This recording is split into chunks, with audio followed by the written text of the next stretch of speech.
Go.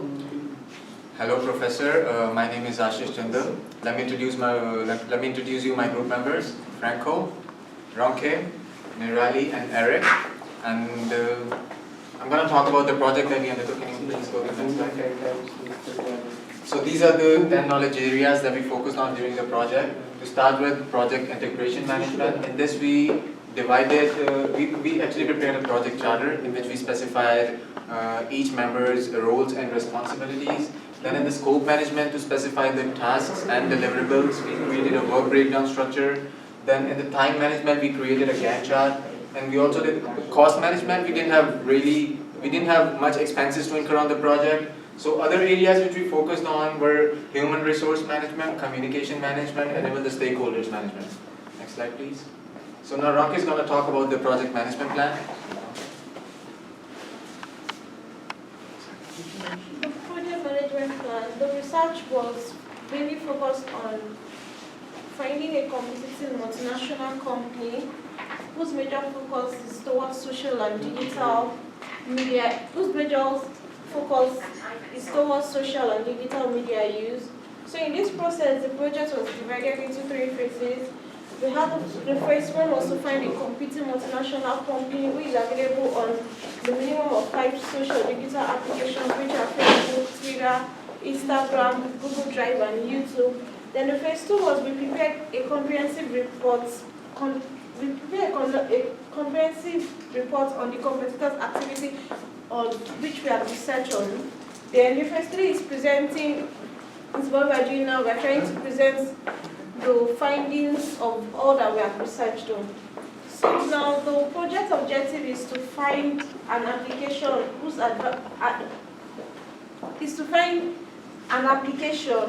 who has the advantages which will be needed to help the company research about their social media and their digital application, and how competitors are going to avail these benefits, and also learn about the potential digital application that will be useful for us in this research. So now the success criteria. So the success criteria of the stakeholders and the companies is that they were able to find the most potential digital applications for marketing their company and industry from out of the available ones, including Facebook, YouTube, Twitter, website, and the blog. Okay, let's talk about stakeholder analysis. So our project team as a stakeholder to join this company, and for our project is work with project management to help achieve the project objective. And our role is very important for the project because it's in leading the project successful. The project manager has not only to communicate with us, but he also has to manage, monitor, and control costly.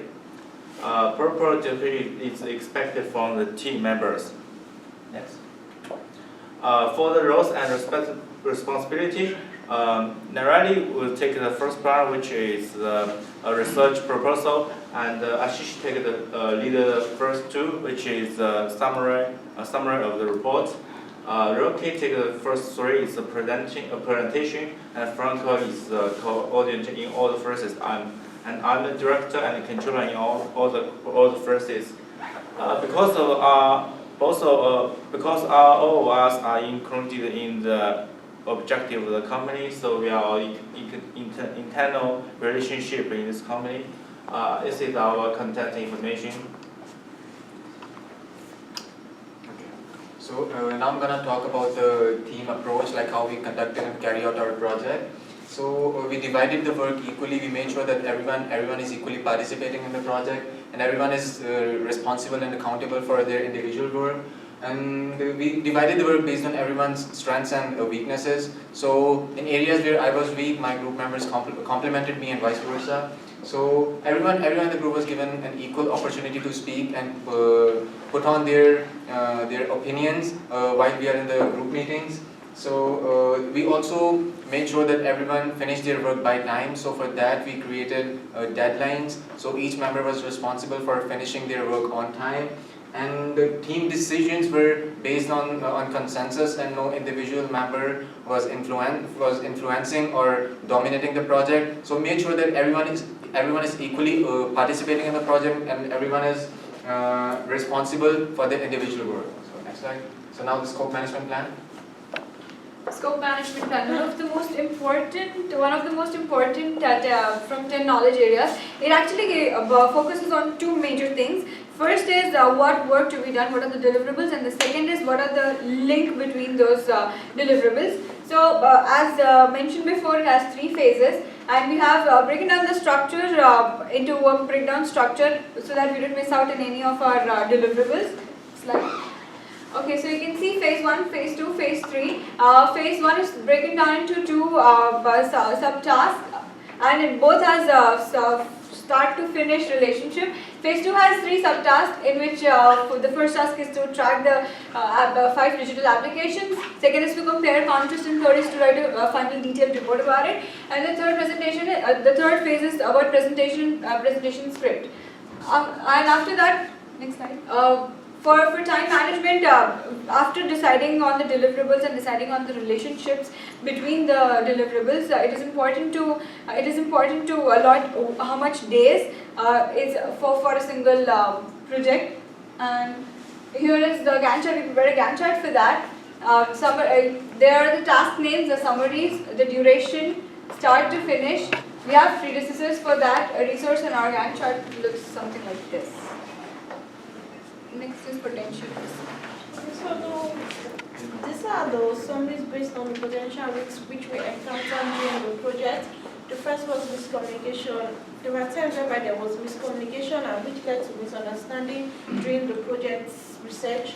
Then also delay in individual work and project work. Since each team members are from different backgrounds and different cultures, so we had some issues in terms of delay, whereby some people had their tasks done on time, while some delayed their tasks probably because of one or two challenges which they faced on the way, so which enabled the project to be delayed. And also lack of expected quality of individual work. Some of the individual works was not, the quality required was not met, so this led to lack of the expected quality, and this led to making us be behind the set baseline, because with all these factors put together, this would not enable us to be able to meet the deadlines, and this required us to request more time to be able to complete the project. So because of this, we decided to bring up a strategy which is called the risk management plan. And this plan was to mitigate the risk of communicating to every member throughout the planning and executing process. So we made sure that we were communicating effectively to know how far each team member had gone, what challenges we are facing in order to be able to provide solutions to it. And also in addition, the team decided to meet once every week to discuss their work, that is discussing the challenges and the progress which each team members have faced. So in communication and quality management, throughout the project period, we used to make sure that everything is communicated in an effective way, in such a way that every team members understand things clearly and precisely, and there is transparency in groups working. And as per the team's contract, we met at least once in a week for letting each other know if anyone is facing problems, or if everything is going in a proper manner. And immediately after these meetings, we used to record each and every minutes of the meeting, and emails, text message, and Skypes were the medium which we used to communicate to each other and share our work. And in case of any emergencies, we made sure that we let each other know about the situation or personally meet them. So for the project result, basically it's successful. It met the deadline and the quality of work was maintained. The team members are all involved in the project, and the content with each other's work. Presentation was good, and the content covered all points expected.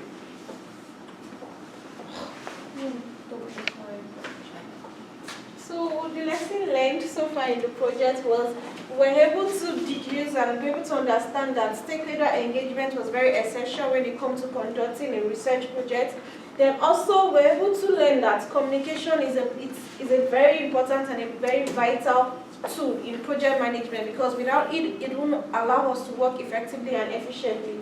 Then also we're able to learn that throughout the monitoring and throughout we have to monitor each other and control the execution of the process so that the project can be successful, and that more time should be invested on planning process, because when we invest more time on our planning process, this will enable us to be able to conduct this research well, and we won't find so much difficulties and challenges when we are assigned tasks, when each team member is assigned the tasks to take up.